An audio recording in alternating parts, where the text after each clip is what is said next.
Crispim era um jovem negro que morava nas margens do rio Parnaíba, na cidade de Teresina, Piauí.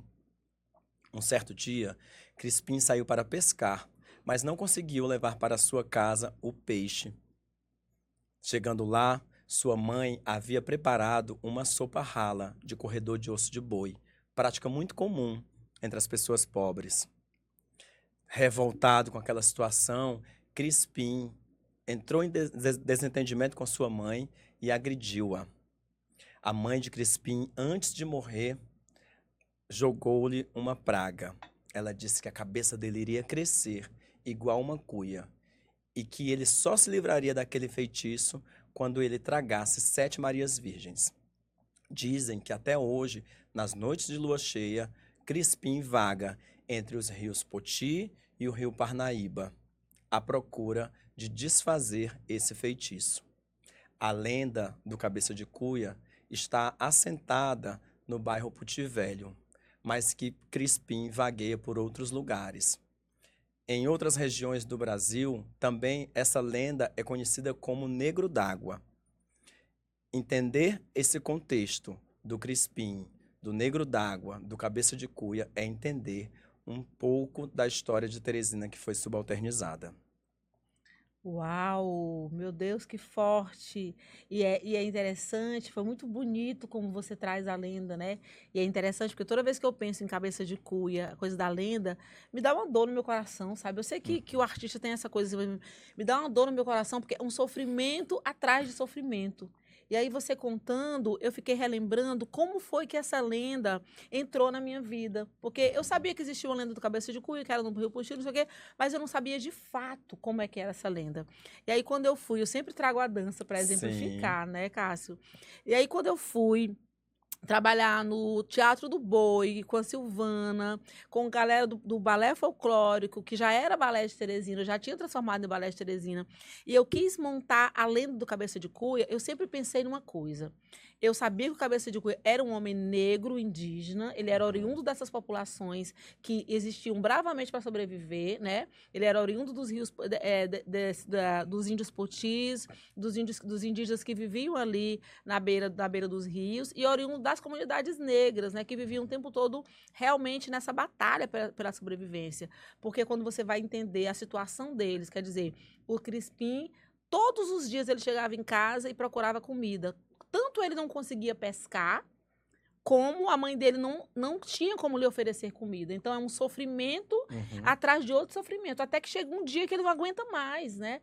Então, eu pensei assim, quando eu comecei a montar, eu pensei assim, gente, eu quero defender o Crispim, para começar, porque eu não engoli essa história de que Sim. a vida dele já era um terror, tudo que aconteceu era um terror, e ele ainda vai ficar vagando entre os rios Poti e Parnaíba à procura de comer, tragar 7 Marias Virgens. Não tem como, não tem como. Sim. Né? Então eu pensava assim, em defender essa lenda, em defender esse rapaz. E aí quando a gente começou a montar, foi interessante, porque eu falei assim para os bailarinos, gente, vamos pesquisar na beira do rio o que, que as pessoas falam sobre a lenda. E foi muito interessante, porque quando os bailarinos chegaram para pesquisar, muita gente falava que era prima do Crispim, que conhecia a mãe do Crispim, que sabia da história. E aí a gente foi buscando subsídios para entender que o Crispim é fruto da falta de políticas públicas, né, para a infância e adolescência, a juventude, e que realmente o final era esse. E a gente começou a pensar no Crispim como um motoboy, né? Como um entregador, trazendo para a contemporaneidade, né? Sim. É você vagar por essas ruas, buscando tragar não só o alimento, mas como sustento, né? Então, foi muito nessa pegada, assim, para mim, a lenda. Você chegou a dançar essa lenda, Cássio? Dancei também no Corpo de Dança da UESP. Você conseguiu ser o Crispim? Não consegui ser o Crispim. Foi? Não consegui. Eu fazia um dos pescadores, mas fazer o Crispim eu não fazia. Inclusive, eu acho que existe até no nosso imaginário, assim, um embranquecimento do Crispim, né? Total. Eu acho que esse processo acontece muitas vezes por um processo que é da arte, que tem esse lugar de protagonismo, né? Quem faz o protagonista, quem não faz, é sempre né? branco, Exato. né? E aí de como a gente, às vezes, não consegue perceber essas nuances, assim, né? E aí, pensando nisso, ao mesmo tempo eu pensar assim, esse protagonismo da lenda, né? Esse protagonismo da lenda. Quando a gente pensa lenda, como a gente pensa um recorte da cidade, né? Como o que você traz, assim, dessa condição social, do que era o Crispim, de como ele está ali limitado a uma geografia, e que essa geografia, ela não diz respeito, por exemplo, à Zona Leste de Teresina, ou uma parte da Zona Leste, pelo menos, né? Total. Então, quando a gente pensa as lendas teresinenses, né, essas narrativas subalternizadas, a gente não vê assim, tem uma lenda, a lenda do Jockey Club. Não tem. Não tem. Mas de como também essas narrativas elas vão sendo construídas para demarcar esses lugares, como é o bairro Puti Velho, né, e os bairros ali da zona norte da cidade de Teresina. E demarcar também esses corpos, né? Em algum nível, colocar esses corpos em lugares de não sujeitos da sua história. Porque, assim, o que o Crispim podia fazer para sair daquela situação? Ele passava o dia todo pescando e ele não conseguia pescar. Certamente porque ele era um jovem, ele não sabia, ele não tinha experiência, né? Certamente por isso. E chegava em casa, a mãe não conseguia mantê-lo com alimentação. Então, quer dizer, aí a praga, né? Eu acho que a praga, para mim, sempre ficou muita coisa como do poder público, sabe? Assim, como um poder público que, por falta de projeto, eu sei que está muito, essa nossa conversa está muito, como é que se dizer, como é que o nome que a gente diz?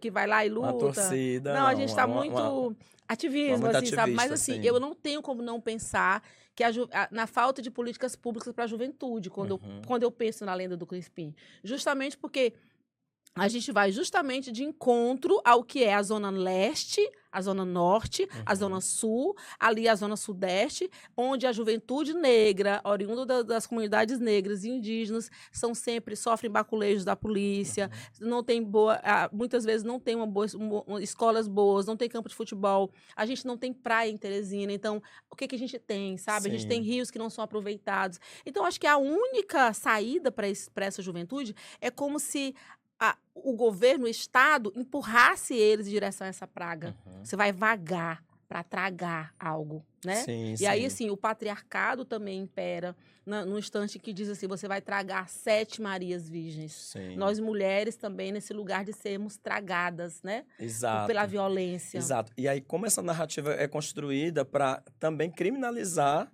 as pessoas de determinada região. Porque quando a gente vai olhar a lenda, é uma história horrível de um rapaz que agrediu a mãe por essa condição. E aí demoniza, né? E estigmatiza as pessoas daquele local, né? Estigmatiza no sentido de dizer assim, olha, onde foi que aconteceu isso? Ah, aconteceu lá no bairro Couto Velho. Por isso que eu acho que é muito importante quando a gente fazer sempre esse recorte de classe, né? Para entender assim, quem, quem é que está narrando e onde é que está sendo narrado, onde se passa Exatamente, a exatamente. narrativa que foi inventada, sei lá, por outras pessoas e é alimentada no sentido de dizer assim, de criar realmente uma categoria espacial e que reverbera, obviamente, na racial. Exatamente, que reverbera na própria imagem que a cidade tem da sua periferia, né? Pensando no Uhum. centro, nesse centro, nesse lugar da colonizado, que o centro e a Uhum. periferia, que nós sabemos que não existe isso, ninguém é Sim. periferia, ninguém é centro.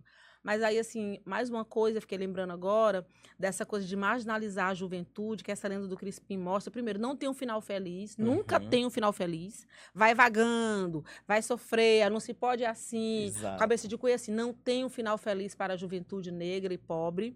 E outra coisa, eu fiquei lembrando agora daquele projeto absurdo e horroroso chamado Lagoas do Norte, que Uhum. eu, a Lúcia, Novinho, tantas outras pessoas, Isabel, que estávamos lutando naquele momento, a gente criou a frase Lagoas do Norte para quem mesmo, né? Uhum. A gente perguntava para quem, porque a prefeitura percebendo que aquelas terras elas tinham valor, já iam mais uma vez expulsar os moradores de lá para Sim. que porque especulação imobiliária, né? Exato. Então a gente não tem como pensar em Zona Norte sem pensar nesse projeto absurdo que é o Lagoas do Norte e sem nos colocarmos assim. Eu acho que tem esse lugar de marginalizar a juventude negra, marginalizar a população negra e seguir nessa diáspora interminável dessas Aham. populações, né? Porque os negros, os indígenas foram todos, a maioria foram exterminados. E agora o que fazer com esses povos oriundos dos negros e indígenas, né? Exato, exato.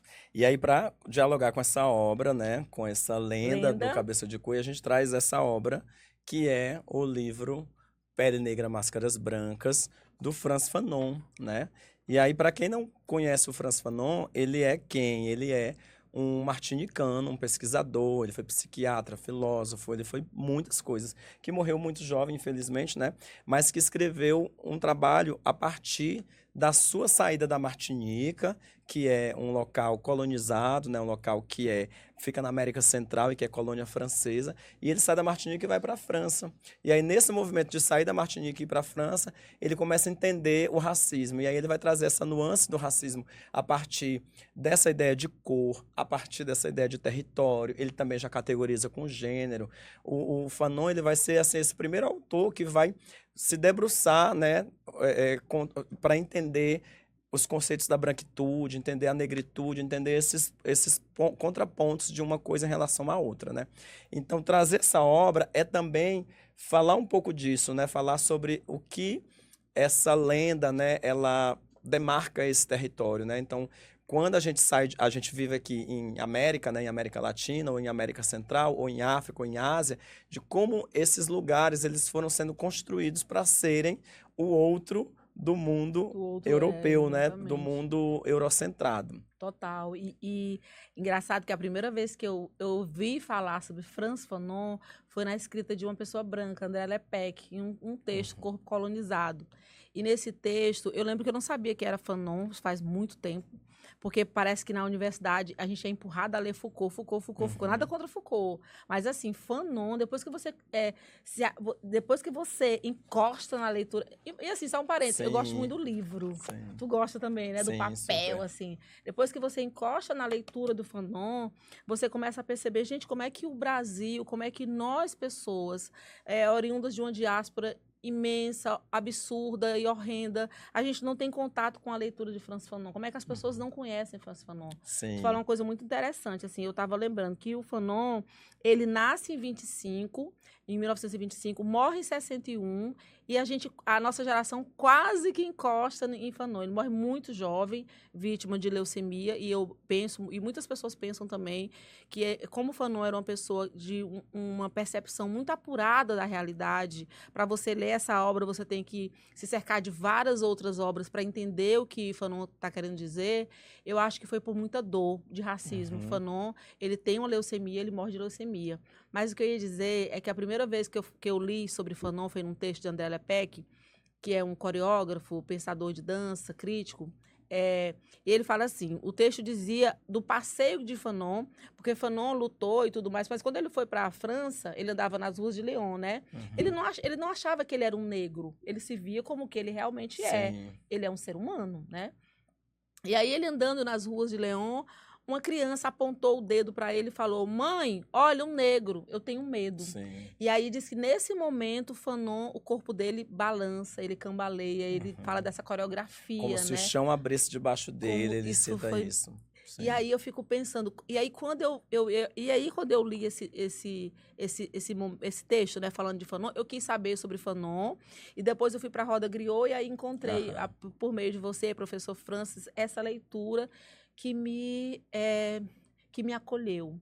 Porque Fanon, as pessoas não falam muito, mas Fanon, ele é o primeiro autor que traz o branco para a roda. Eu acho Sim. que Fanon, ele é a primeira pessoa que vai dizer que existe uma espécie de loucura com essa questão de raça, com essa invenção da raça. Ele coloca o branco e o negro com a Sim. mesma doença, essa neurose, como ele diz, Exato. né? E, Lu, e em relação a isso, assim, quando eu li o Fanon a primeira vez, acho que foi o livro que mudou minha perspectiva de vida mesmo, né? Lá no Roda Griot, né, com o professor França, a professora Francilene, todo mundo da Roda Griot, e de como esse livro, ele mexeu muito comigo. É um livro que tem uma leitura muito densa, é um livro que eu acho que a pessoa tem que estar fazendo acompanhamento terapêutico, Também acho. porque é um livro que nos desestabiliza, Muito. mas muito no sentido de dizer assim, ó, vamos mexer aqui em algumas coisas para a gente poder compreender outras. Porque ele traz uma visão do racismo que vai para além de uma perspectiva que é social. Ele vai trazer uma perspectiva Psicológico, psicanalítica, ele vai aham. trazer uma perspectiva de entender essas nuances, né? Então, trabalhar com essas questões sempre é meio delicado, especialmente no que ele diz a respeito do que ele nomeia de neurose, né? Ele vai defender essa ideia de que o racismo no Brasil não, no geral, O racismo. mas que se aplica muito ao Brasil, o racismo ele vai ser essa neurose tanto do sujeito negro quanto do sujeito branco nesse lugar que é criado como categorias, né? Uma categoria que é superior e que uma outra categoria que é inferior. E que quando há o conflito entre elas, essa neurose ela vai se manifestar, né? Então eu acho que ele tem uma importância assim, muito grande para a emancipação, para além da emancipação epistemológica, mas uma emancipação que é mesmo pessoal e que é de entendimento de vida e que é libertária. Total, e a gente fala muito em branquitude hoje em dia, mas Fanon, e é com razão que a gente divulga e mostra e lê a professora Cida Bento, inclusive é uma das obras que a gente vai Sim. ler, né?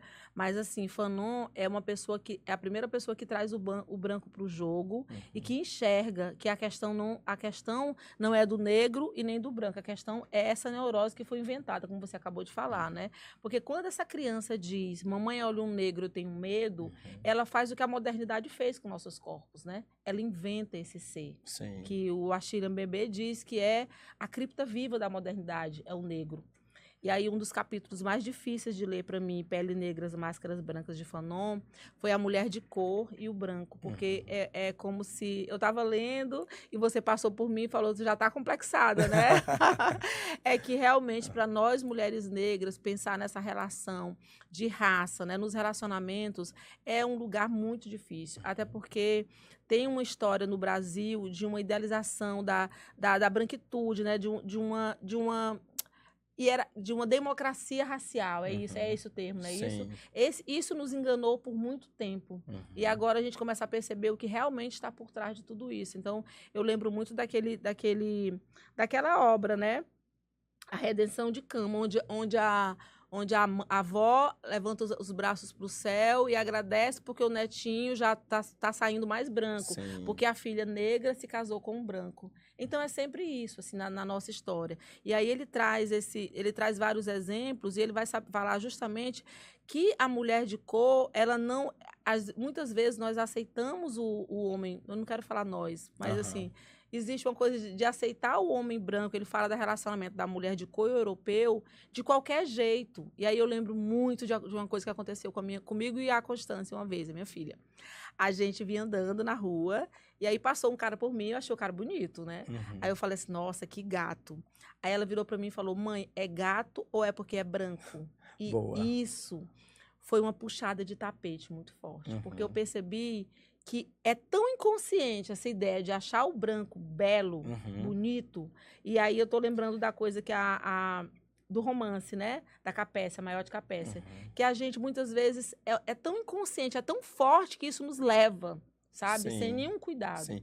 E como essa ideia, né, do ser branco, de como ela é construída no dia a dia, né? Essa coisa dessa predileção. Então, a gente vive numa sociedade que aprendeu que os príncipes eram brancos, que os galãs de novela eram brancos, que os médicos eram brancos, né? Que as pessoas mais bem-sucedidas na sociedade seriam brancas, né? A gente que vai criando nesse imaginário. E aí, por isso que, às vezes, o discurso da representatividade ela é um perigo.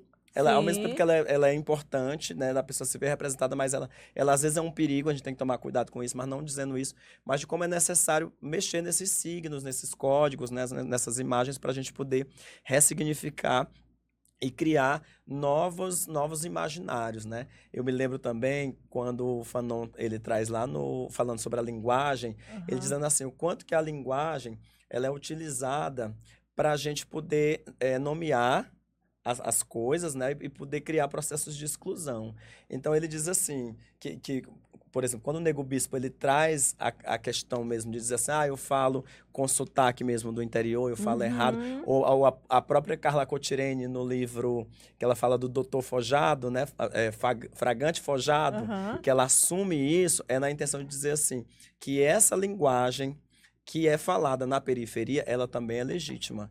Que a Lélia Gonzalez também vai dizer isso lá no Americanidade, né? Então é necessário criar uma outra categoria. Eu me lembro que eu fui para Salvador, para pós lá em dança, e aí alguém disse assim, tu troca o V pelo R.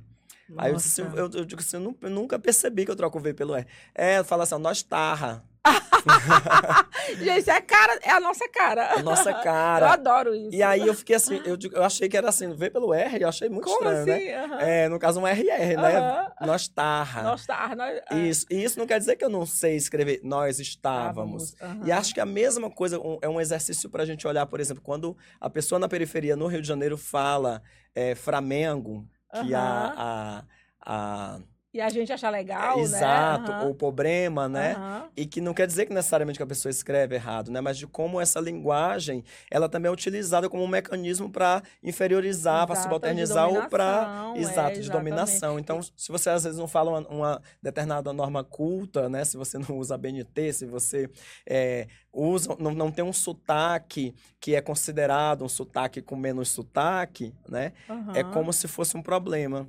E aí, Luiz, foi muito importante para mim entender que muito cedo que é muito importante a gente assumir de fato o nosso sotaque, né? Assentar, né? Onde nós. Exato. E Exatamente. acho que é por isso também que quando alguém às vezes vai para São Paulo, vai para o Rio de Janeiro, aí volta com Fala um sotaque, aí chiando. fala chiando, a gente fica A meio gente que vai zoando a pra cima pessoa, com tudo. porque essa pessoa lá também sofreu condições de opressão, Aham. que muitas vezes diz assim, não, você fala errado, você fala com sotaque, essa palavra Uhum. não existe. E aí a pessoa, para se encaixar, ela se embranquece a partir da Da linguagem. linguagem. E Fanon traz isso, né? Ele Sim, fala dos negros da Martinica quando vão para outros países, quando voltam, ele isso. traz essa relação, não é isso? Exato. E aí tem uma coisa bonita, ele vai falar no capítulo O Homem de Coia Branca, ele vai dizer assim, que ele conta o caso do Jean... Nossa senhora, agora faltou o Não, tudo sobrenome do bem, Jean. mas Do Jean Veneuze, né? certo. Aí ele diz que o Jean Veneuze, ele sai das Antilhas, vai para a França, e aí ele mora muito tempo em Bordeaux, e aí ele é meio que considerado francês porque ele meio que se livra das coisas. Apesar de negro, ele é meio que considerado francês. Então é assim. Aí numa determinada situação, ele vai pedir a mão em casamento de De uma uma mulher mulher branca, branca. e o irmão dela diz assim: não, mas se você mora aqui na França, se você não tem mais os trejeitos das Antilhas, então você é francês.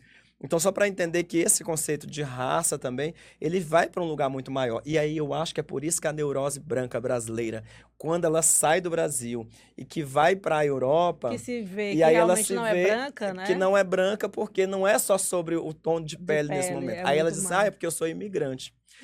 Eu fui Exatamente. para Portugal fazer o sanduíche, né? E aí eu ouvi muita gente dizer assim, Cássio, cuidado, porque está uma onda de racismo em Portugal. Muita gente falou isso, Uma né? onda, obrigada, Está uma porque onda, sempre muito teve. cuidado, né? Aí eu disse assim, eu já, né, escaldado, eu disse assim, gato escaldado, né, como diz a Gato história. escaldado. Aí eu disse assim, ok, beleza, obrigado. E aí, o que foi importante ter vivido essa experiência lá? Para ver que essa mesma situação de racismo que se instala lá, aqui já a gente já vive isso. E que para a pessoa que não é considerada racializada no Brasil, essa sim, quando sai, ela vai perceber. Claro que pessoas negras vivem sofrendo racismo, sim. Uhum, Mas o que a gente tem que olhar é que o Brasil já nos violenta o tempo todo. Eu, o uhum. tempo todo, a oportunidade que a polícia tiver, ela vai me baculejar. Ela vai te Porque se eu não violentar, né? estiver num carro, se eu estiver de chinelo na Uhum, rua, se eu estiver andando, seja onde for, ela vai me baculejar, porque existe um alvo, né? Esse uhum. corpo. Então ela não enxerga o que está por trás desse corpo. Nossa, eu tenho um filho eu tenho um filho negro, né? Meu filho Álvaro, querido, amado, que ele mora em Campinas. E eu fico sempre assim, vai sair, bota um relógio, bota a melhor camisa, porque ele é todo largado, todo solto. Ah, não é assim, filho, infelizmente, para nós negros não é assim. Uhum. A gente tem que ter o triplo do cuidado. Eu sempre sinto isso, assim, enquanto artista, sabe? Que eu tenho que fazer o trabalho duplo, sabe? Não Uhum. só me preocupar com a minha arte, mas me Sim. preocupar, além disso, o tempo todo, sabe? De estar o tempo todo tensionando essas relações. Uhum. Eu ainda queria voltar rapidamente só no capítulo da mulher de cor e o branco, só Sim. rapidamente assim, porque queria ler. Posso ler? Claro. Eu queria ler uma citação aqui na página 61, desse capítulo A Mulher de Cor e o Branco. Ele diz assim, meu Deus do céu, só um instante, eu tirei a página, eu estava falando, tirei a página. Ai, ai. Embranquecer a raça, salvar a raça, mas não no sentido que poderíamos supor, não para preservar a originalidade da porção do mundo onde elas cresceram, mas para assegurar a sua brancura. É sempre. E aí tem esse ressentimento negro Uhum. nosso, né? Sim. De assegurar a brancura, que é uma coisa tão inconsciente que a gente acha que sempre o branco ele é belo, ele é bom, ele é limpo, ele é inteligente, ele é o ideal, ele é sempre o ideal. E Uhum. nós negros somos sempre o mal, o ruim, o primitivo. E aí me dá dois insights assim para pensar em Fanon, para pensar no que Fanon tenta nos dizer. Primeiro, eu cheguei hoje aqui pensando quantas mulheres negras lindas devem ter passado antes da Garota de Ipanema Sim. virar a Garota de Ipanema, né? Porque ela passa na frente do Tojumbi e o outro bonitinho lá, vamos lembrar? Vinícius de Moraes. Vinícius de Moraes, que são maravilhosos, são incríveis, mas tem um olhar ali direcionado para a brancura, Sim. né? E aí eles cantam, olha que coisa mais linda, né? Eu fico pensando, quantas mulheres negras passaram antes da Garota de Ipanema e eles Sim. não viram, porque a invisibilidade é tão forte que nós realmente não somos vistos. Sim. E Dinha é ótimo. Dinha, eu estava vendo uma atriz branca, porque depois que eu li Fanon, eu comecei a perceber isso, e aí tem gente que se irrita. A única pessoa que eu conheço que não se irrita é a Andréa. E a Yara. Sim. As maiores pessoas, mas o que importa é o coração. Mas essa história da democracia. Né? Mas é preciso. Eu, quando chego no espaço, eu percebo quantas pessoas. No restaurante, eu percebo quantas pessoas brancas estão sentadas, quantas pessoas brancas estão servindo, quantas pessoas negras. Já cheguei no restaurante, Cássia, aqui em Teresina, e muitas em Salvador também, que só tinha eu de pessoa preta sendo servida. Sim. O restante, todas estavam servindo. E aí eu tive esse insight e essa atriz, eu falo demais, gente, mas aí essa atriz, ela falando do ressentimento dela, que ela tá muito mal, porque ela tá quase com 60 anos. E ela chega nos lugares e ninguém mais olha para ela. Os homens antigamente olhavam para ela, paqueravam ela, agora ninguém mais paquera. Ela estava muito revoltada com isso, de chegar no lugar e se sentir que ninguém estava mais olhando para ela, né? E aí ela disse assim, e aí quando entra uma menina nova, todo mundo olha. E eu fiquei, gente, que mundo é esse que ela vive? Deve ser muito bom ser mulher branca. Porque eu nunca tive isso de chegar no lugar, todo mundo olhar para mim. E olha que eu sou bonita. Sim. Hoje eu sei que eu sou bonita, eu afirmo aqui no podcast, eu sou bonita. Mas assim, eu não entrava no lugar para as pessoas me olharem. Eu sempre fui invisível. Sim. Então, esse trauma eu não vou ter. Porque eu vou fazer 60 anos, eu não vou sentir que de repente as pessoas pararam de me olhar porque eu tô velha. Não, eu nunca fui olhada no Brasil. Como assim?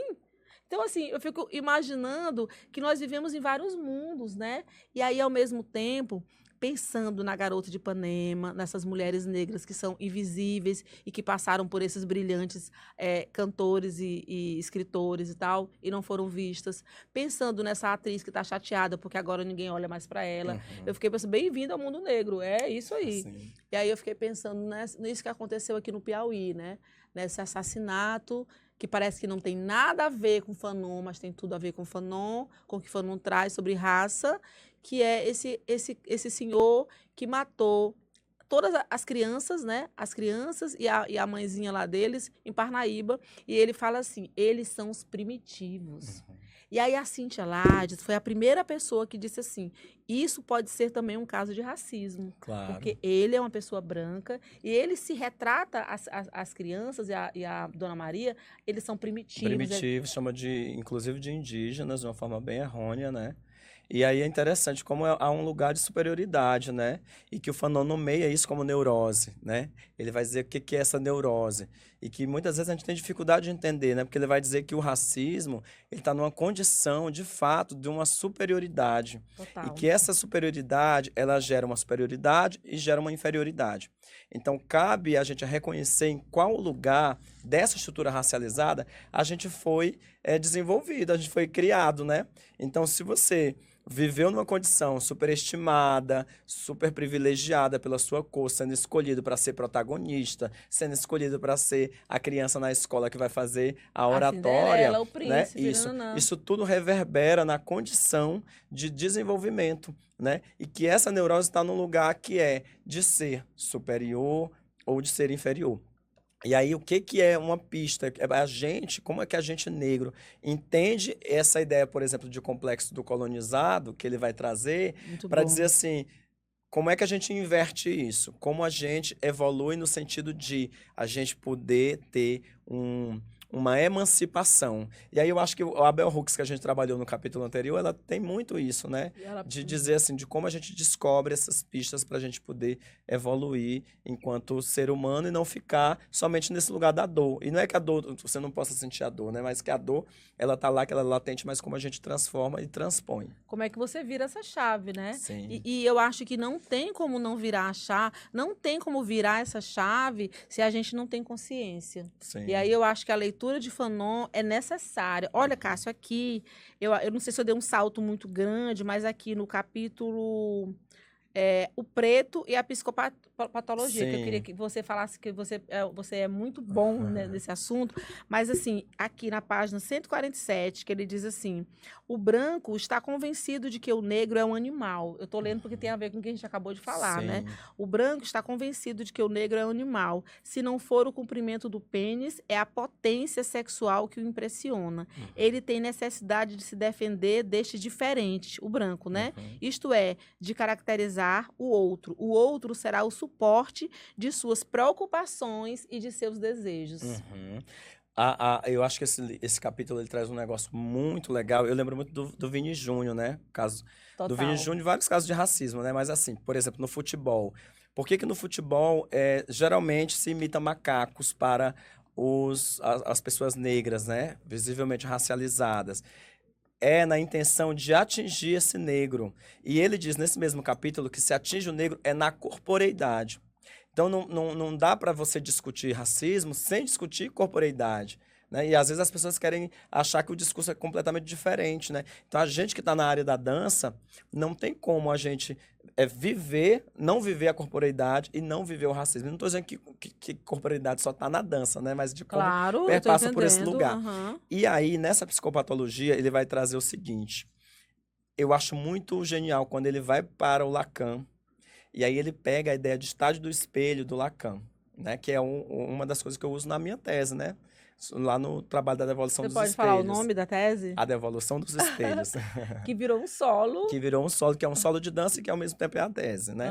Então ele diz o seguinte, que o Lacan, ele diz que, eu não sou da psicologia, né? Mas assim, pelo estudo com o Fanon, ele vai dizer que a criança, ela vai, a partir dos 6 meses de idade, entender que o outro, ela só entende a partir dos 6 meses. Ela vai entender que é a mãe, que é um sofá, que é um microfone, que é tudo que está fora. Mas que para a pessoa negra, ela pode não entender nunca, né? Por quê? Porque, de fato, o outro do branco será o negro. E o outro do Nossa. negro será o branco, porque o negro é colocado nesse lugar animalizado que você falou. Então, esse lugar de humanidade, ele não é um lugar que pertence ao negro, a partir da ideia da branquitude, né? Sim. Então, há essa dificuldade. Aí ele vai ampliar esse conceito de estado do espelho para dizer que ele percebe que o outro do bebê não vai ser a mãe, né?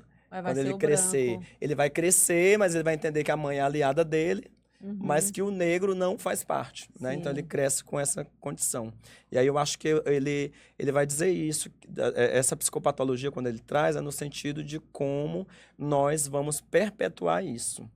Ou num aspecto de superioridade, ou num aspecto de inferioridade, que geralmente está associado aí ao branco e ao negro, respectivamente. E é interessante porque a gente, parece que Fanon, eu não quero dizer esclarece, mas ele evidencia essa arapuca imensa que nós vivemos, sabe? Uhum, É como se nós todos vivêssemos dentro de eu sei que os peixes vivem em água e eles não têm noção da água. A uhum, água tá lá. É como se a gente vivesse nessa água do racismo. Ela tá aqui e a gente não consegue ver.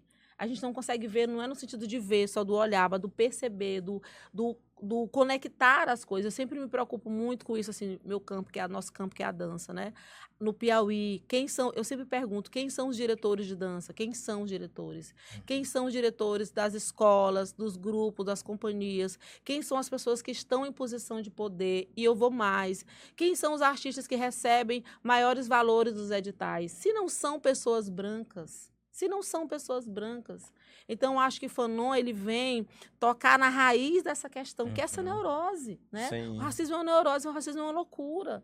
E que a sim. gente precisa tentar, sabe, ter um respiro, entender que nós somos... Porque muitas vezes existe uma frase muito cruel das pessoas, eu acho uma das frases mais cruéis. Eu lembro que quando eu ouvi essa frase, eu estava na escola e eu não consegui me defender dela, mas que alguém me falou assim, vocês negros mesmo se discriminam. Tu já ouviu Uhum. essa frase? Sim, super. Como é que é pra ti assim, Cássio? Porque pra mim eu não consigo respirar quando eu escuto essa Uhum. frase, assim, Eu acho que essa frase, ela traduz muito o sintoma que o Fanon também fala da relação, da questão da inveja. Porque ela vai dizer assim, essa subalternidade que se cria com essa categorização de raças, ela vai criar uma narrativa de que o colonizado, ele tem inveja do colonizador, né? total. Então, quando o colonizado se coloca, né? Ele se coloca e diz assim, não vou aceitar essa condição, vou fazer isso e aquilo. Esse lugar não é aceito, porque o colonizador vai olhar isso como um cara que tem inveja, que tem recalque, que tem Uhum. vários Questões problemas, com várias ele, questões né? com ele, exato. Por quê? Porque essa balança que é desigual, ela cria essa categoria que é a inveja e que faz um achar que tem inveja do outro. Eu lembro muito, sabe de quê? É... Ah, não, esse exemplo não é bom. Fala. Não.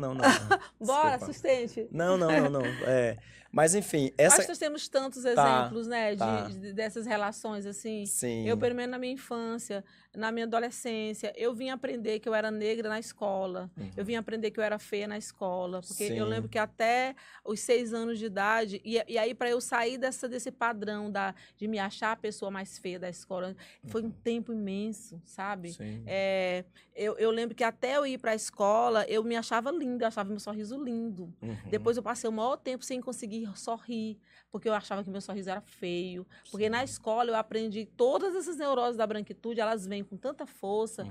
Não sei como é que foi contigo, Cássio, mas assim, o Lê Fanon, para mim, me lembra muitas coisas. Me lembra, inclusive, a coreografia da sala de aula que era imposta, né? Uhum. De eu chegar na sala de aula e a professora botar a gente para sentar mais atrás, os alunos negros. Os Sim. brancos todos na frente. E as meninas brancas, elas iam tão arrumadinhas, elas iam todas arrumadas, o caderno arrumado, o meu caderno era uma bagunça. Eu não sei por que eu não Sim. conseguia essa organização, sabe?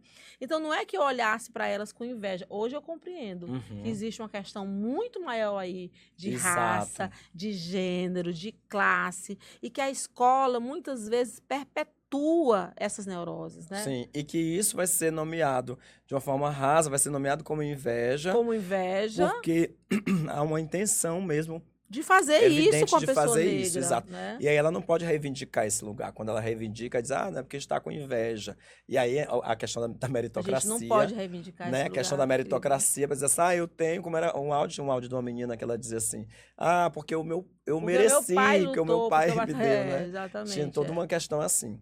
Então eu acho que essa obra do Fanon, ela é muito legal para a gente amadurecer mesmo, assim, num lugar. Eu acho que ela é muito importante para a pessoa branca e especialmente para a pessoa negra, porque ela às vezes é um acorde para dizer assim, olha, isso aqui que você está vivendo é isso Tá aqui. tudo bem. Tá você tudo vivendo- bem, e como a gente faz para poder resolver. Nossa, Fanon para mim foi um caminho de libertação, assim.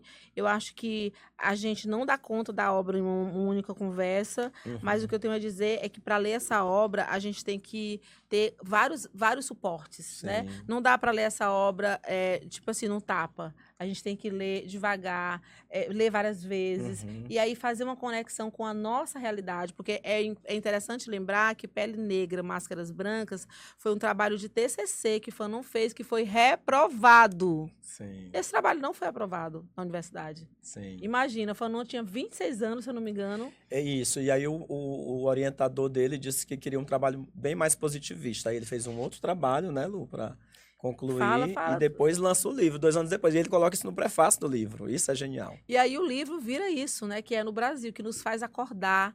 E aí eu fiquei também, nossa, quantos e aí, né? E aí. Mas eu fiquei também tão feliz quando eu entendi que Guerreiro Ramos e futuramente todo mundo vai em Fanon, vai beber em Fanon Exato. para entender. Porque Paulo Freire. Paulo Freire, quem mais? Nossa, eu acho que todo mundo leu Eu acho que o Fanon. Paulo Freire é um dos que mais traz, assim, na pedagogia do oprimido, ele traz essa relação do colonizador-colonizado, especialmente dos Condenados da Terra também, que é Exatamente. uma obra após essa. E já foi como lançada ele depois da morte de Fanon, né? Se eu não me engano. Isso, ele morreu, foi no ano que ele morreu, foi lançado. Ele escreveu em 6 meses, estava com leucemia, escreveu em 6 meses Os Condenados da Terra. Que Os Condenados da Terra é assim, ó, acorda, vai lá, ó, já foi. Né? Então, acho que é muito bonito. E eu lembro de uma frase, Cássio, rapidinho, Sim, desculpa. sim. É que ele diz assim, nos Condenados da Terra, o colonizador e o colonizado são antigos, eles são antigos companheiros, eles se conhecem. Ele Sim. traz assim... Não sei porque eu trouxe isso, mas vai, desculpa. E que o Paulo Freire, na pedagogia do oprimido, né, ele traz essa relação, Velhos né, conhecidos. do São velhos conhecidos, opressor, colonizador e ele colonizado. traz essa relação do opressor com o oprimido, né? Então, assim, o Paulo Freire, que é um cara genial, ele bebe diretamente nessa fonte, né, tanto do Amílcar Cabral quanto do Frantz Fanon, e que talvez alguma limitação, né, não consegue fazer essa leitura racializada como traz. Quem vem fazer essa leitura racializada é a Neuza Santos, né? Lá com Tornar-se Negro, que acho que de repente é uma obra. É uma E aí fica obra, o pessoal de casa. é legal. O pessoal de casa diz assim, quero que trabalhem o Tornar-se Negro, Digam a gente aí, pode gente, trabalhar. a gente pode trabalhar. Eu queria trabalhar Fanon mais, eu tinha umas coisas para ler, mas é porque ele me traz para tantos lugares vividos. E eu acho que Fanon nunca pensou assim, essa obra vai ser lida no Brasil, porque ele traz é tão, como é que eu posso dizer, é tão do lugar Sim, dele que ele escreve, e ele faz né? questão de situar que é Ele de lá das situa, Antilhas, né? É muito interessante isso. Eu fico muito feliz de ter trazido essa obra. Eu acho que essa obra vai nos encaminhar para a gente chegar e fechar com o nosso bispozão, assim, Sim, pesadão, sem né? spoilers. Não consigo! Mas essa obra, isso que eu quero dizer, para finalizar, ela me ensinou uma coisa. Ela me disse assim, Luzia, preste atenção. Olha o que está acontecendo. O jogo é esse que está sendo jogado. Não existe outro. Acho que Fanon me disse isso. É um chamamento, né? Chamamento. Chamamento para o enfrentamento. Um brinde. E é isso, um brinde. Frantz Fanon. E ao Cabeça de Cuia. E ao Cabeça de Cuia. Que é a lenda que nos traz até aqui para a gente poder pensar, A situação do homem negro, né, Cássio? Essa situação racializada, né? De quem vive nas periferias, né? E de como o Fanon, ele traz essa condição de ser um homem negro racializado, né? Racializado que eu digo no sentido territorializado também, ali nas Antilhas, e de como a gente precisa olhar para isso, para entender como essas opressões elas acontecem de formas diferentes. E acho que ele acerta muito, assim, quando ele tenta categorizar, né, com essa interseccionalidade com o gênero, para poder dizer assim, olha, essas opressões são diferentes, né? Essas mortes, os homens pretos e as mulheres pretas vão morrendo, essas mortes são diferentes, mas é a população que está morrendo. Muito legal, mas só. Tu vai fechar, mas só uma coisa que, mais uma coisa que eu queria dizer. Quando aquele menino que aponta o dedo e diz, mamãe, é olho negro, eu tenho medo, Uhum, é porque aquele corpo negro está no lugar onde não deveria estar. uhum, Né? E aí dá para fazer uma conexão com cabeça de cuia. Porque a praga é o seguinte: você tem que ficar entre os rios Puti e Parnaíba uhum. procurando 7 Marias Virgens. Aquele corpo do cabeça de cuia também não pode procurar as virgens lá no Jockey. Por que Sim. não pode? Porque no Jockey poderia ter virgem. Lá tem o Lá não rio tem passa as virgens lá. também, não passa E o lá o Puti rio? passa lá Então, também, assim, mas né? ele tem que ficar lá no encontro. Quer dizer, É. aquele corpo, além dele ser categorizado, amaldiçoado, limitado, ele tem que ficar em um determinado espaço. Uhum. Assim como o corpo de Fanon, que foi apontado como negro porque estava no espaço dos brancos. Exatamente, exato.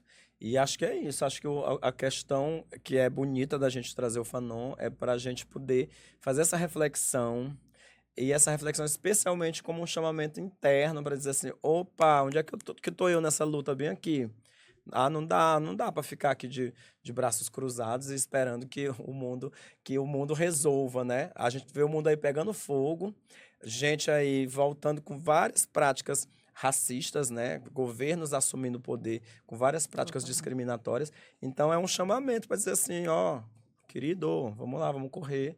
Enfim, e só agradecer pelo compartilhamento, que foi bem bonito, bem lindo, a gente poder trabalhar essa obra juntas. Vamos juntas. Axé. Axé.